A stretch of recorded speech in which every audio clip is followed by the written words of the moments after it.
प्रयागराजर अनेक मंदिर मध्य अलोपी देवी पीठ अनन्य मंदिर मंदिर में कौन दृश्यमान देवता नथिबा हेतु यार अनन्यता जना पड़े।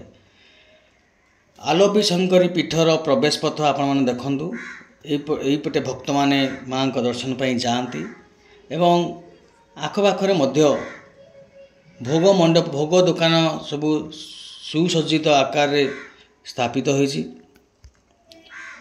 कहुए मंदिरटी से स्थान में निर्मित होता जो सतीदेवी डाहाण हाथटी पड़ी अदृश्य हो जाता। तेणु एठार देवी को आलोपी देवी बोली मध्य कहुए।